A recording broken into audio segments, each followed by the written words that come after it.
현재 이강인을 향한 곱지 않은 비판의 목소리가 높아지고 있습니다. 이강인의 개인 SNS에서는 화가 많이 난 팬들의 수위 높은 댓글들이 이어지고 있는 상황인데요. 아시안컵 4강전 전날 손흥민이 손가락 부상을 입었다는 사실부터 시작해서 손흥민을 비롯한 고참 선수들과 이강인의 마찰로 인해 부상을 입었다는 사실까지 논란은 급속도로 번지고 있습니다. 손흥민과 김민재, 황희찬 등의 고참 멤버들이 클린스만 감독을 찾아가 이강인의 선발을 제외해달라는 요청이 있었다는 사실이 전해지면서 축구 팬들의 불안감도 더해지고 있는 상황인데요. 특히 이강인이 대표팀 주장인 손흥민과 직접적으로 충돌했다는 내용이 알려지자 일부 축구 팬들은 이강인에게 비판의 화살을 쏘고 있는 모양새입니다. 막내라 예뻐하고 스타가 된 것 같으니 기고만장하는 것인가?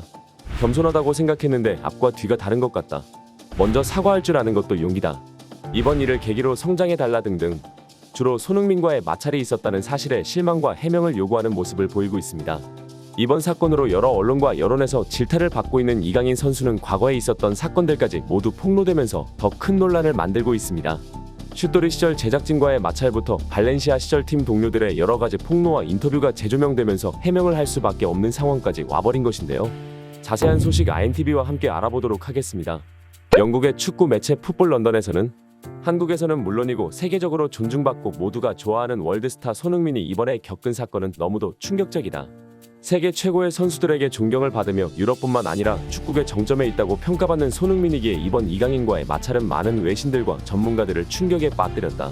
손흥민이 존경받는 이유는 경기장에서 보여주는 엄청난 퍼포먼스 때문이기도 하지만 라커룸에서도 솔선수범하며 모범을 보이고 모든 선수들을 하나로 뭉치게 만드는 리더십 때문이기도 하다.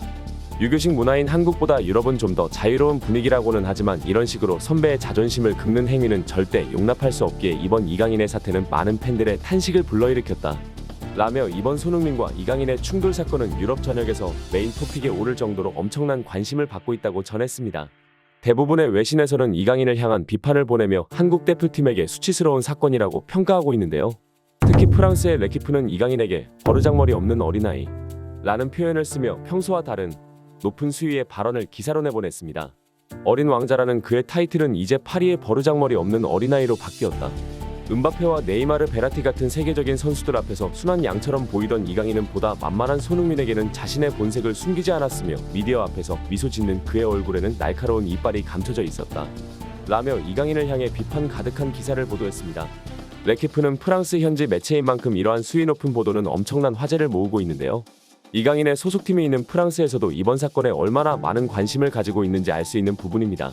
이번 사건의 본질은 자신보다 9살이나 많은 대선배일 뿐만 아닌 대표팀의 주장에게 막내가 목소리를 높이며 대들었다는 것입니다. 게다가 당사자는 한국은 물론이고 유럽을 넘어 전 세계에서 무수한 존경을 받고 있는 손흥민이었기에 이번 사건의 논란은 쉽게 가라앉지 않고 있는 상황인데요. 이러한 상황에서 이강인을 향한 전현직 관계자들의 폭로까지 나오면서 상황은 점점 더 커져가고 있습니다. 현재 이강인이 어린 시절 활동했던 슛돌이의 제작진의 폭로는 모두에게 충격을 주고 있는데요. 이강인은 예전 2007년 예능 프로그램인 슛돌이 3기의 7살의 나이로 출연하면서 전 국민의 사랑을 한몸에 받았습니다. 그 당시 어린 나이에도 불구하고 특출난 축구 실력과 함께 귀여운 외모와 행동 그리고 고 유상철 감독과의 사제지간의 궁합이 잘 맞아 전 국민을 TV 앞으로 몰리게 만들었습니다. 게다가 그때의 화제성이 지금까지 오면서 많은 여성 팬들이 축구장으로 오게 하는 원동력이 되었습니다. 하지만 순수하고 아름답게 비춰졌던 방송에서와는 달리 이때도 이강인의 특출난 기행으로 많은 방송 관계자와 제작진의 속을 까맣게 태웠다고 전해져 축구팬들은 충격에 빠졌는데요. 자신을 슛돌이 촬영진이었다고 밝힌 한 누리꾼이 이강인과 촬영한 여러 장의 사진을 올리면서 장문의 글을 올렸습니다. 이번 이강인의 폭로가 나오면서 저 역시도 이런 글을 써야 할지 많은 고민이 됐습니다. 하지만 제가 당한 수치와 굴욕은 지금까지도 저를 괴롭히고 있기에 조금이나마 해소하고 싶어서 이렇게 글을 올리게 됐습니다. 그 당시 이강인은 국내 최고의 아역 스타라고 칭할 만큼 엄청난 인기를 자랑했습니다. 저 역시도 가장 가까운 자리에서 지켜보면서 엄청난 인기를 실감하기도 했죠. 어느 때와 다름없던 즐거운 촬영을 마치고 사건이 발생하게 됐습니다. 촬영이 끝난 후 저는 이강인에게 수고했다고 말하면서 당시 아이스박스에 있었던 음료수를 가져다 주었습니다. 그때 문제가 발생했죠. 이강인의 어머님이 저에게 오더니 지금 뭐하는 짓이냐며 다짜고짜 화를 내더군요. 자기 아이는 이런 탄산음료 안 먹는다면서 저에게 고함을 쳤습니다. 굉장히 황당했습니다. 이렇게까지 화를 내야 할 일인가 싶었죠. 저는 그 당시 수십 명의 스태프 앞에서 훈계를 들었고 거듭된 사과만을 계속했습니다. 당시 저는 제작진 중 막내였고 이강인은 당대 최고의 스타였으니까 말이죠. 아직도 이 사건을 생각하면 굉장히 가슴이 아프네요. 이번 이강인의 사건을 보면 자식은 부모의 영향을 많이 받는다는 것을 다시 한번 깨닫게 됩니다. 이러한 과거 상황에 대한 폭로에 한국은 물론이고 전 세계적으로 많은 화제를 모으고 있는데요. 어린 시절부터 많은 관심과 사랑을 받아온 이강인이었기에 많은 논란이 나오고 있는 모양새입니다. 이강인이 어린 시절부터 활동했던 유럽에서도 이강인의 인성이 재조명되면서 많은 이목을 끌고 있는데요. 특히 과거 발렌시아 시절 동료들의 폭로가 이어지면서 이강인을 향한 비판은 계속되고 있는 상황입니다. 발렌시아 유스 출신으로 스페인에서 촉망받던 유망주였던 이강인은 알 수 없는 이유로 방출되며 마요르카로 이적했습니다. 당시 국내 팬들과 발렌시아 팬들까지 이러한 방출에 의아해하면서 발렌시아 구단주를 향해 비판의 목소리가 많았는데요.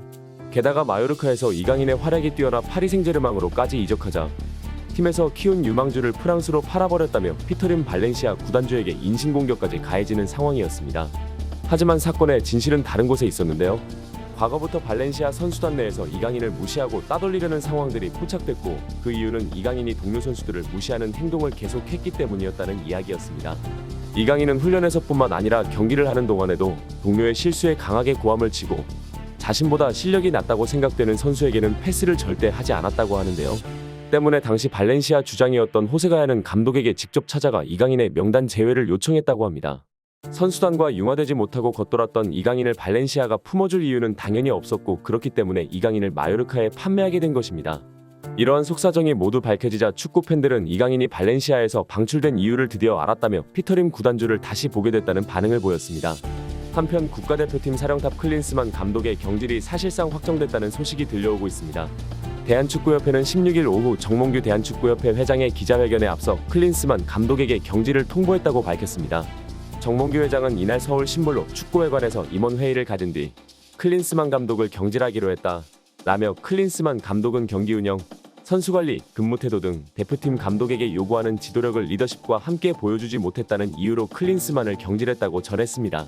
이어 정 회장은 종합적인 책임은 축구협회와 저에게 있다. 그 원인에 대한 평가는 더 자세히 해서 대책을 세우겠다. 감독 해지 관련 사안은 변호사와 상의해봐야 한다. 혹시 금전적인 부담이 생긴다면 제가 회장으로서 재정적인 기여 무엇을 할 수 있을지 고민하겠다. 전력강화위원장은 정하지 않았다 라고 전했습니다. 축구대표팀은 태국과 다음 달 북중미 월드컵 2차 예선 경기를 앞두고 있는 상황에서 현명한 결정을 내렸다고 생각되는데요. 개인적으로 정몽규 회장의 독단적인 선임인 만큼 정몽규 회장의 사비로 이를 충당해야 한다고 생각하고 있습니다. 요르단전에서 충격적인 패배로 탈락한 뒤 모습을 감췄던 정몽규 회장은 지금까지 단 한마디도 내놓지 않아 축구 팬들의 공분을 자아냈었는데요. 이란전 패배 이후 바로 인터뷰를 진행한 일본 축구협회 회장과는 너무나도 다른 모습입니다. 이제라도 대중 앞에 모습을 드러낸 정몽규 회장. 이제는 그만 좀 뒤로 숨고 당당히 앞으로 나와서 축구협회 회장직을 내려놓았으면 좋겠다는 바람입니다. 대한민국 축구의 정상화를 기원하면서 영상 마치겠습니다. 시청해주셔서 감사합니다. 구독과 좋아요는 영상 제작에 큰 힘이 됩니다. 감사합니다.